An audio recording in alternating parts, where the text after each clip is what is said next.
Welcome to the Exam Coach 11 Plus Exam Daily Vocab Show, where we build your 11 Plus Exam vocabulary one word at a time.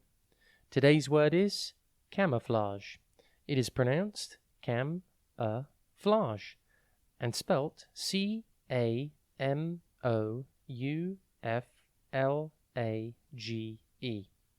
Think cam, then O-U, and then flage, flag, with an E on the end. Camouflage is the use of any combination of materials or coloration for concealment, either by making something hard to see or by disguising them as something else. It's a technique used for hiding or blending into the surrounding environment. For example, you could say the soldier's uniform was designed to provide camouflage in the field. Or the pattern on the animal's fur provided camouflage in the forest. A fun fact about the word camouflage is that it comes from the French word camoufler, which means to disguise.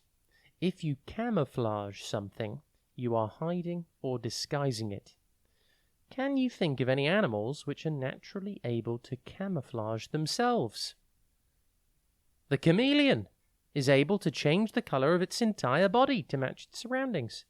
This is a form of camouflage. Synonyms for camouflage are disguise and concealment. Antonyms for camouflage include reveal, expose, and unmask. Impress your friends and family by using your new word today, camouflage. Have a top day ahead, and we'll be back tomorrow at the same time for another Exam Coach 11 Plus Exam Daily Vocab Show.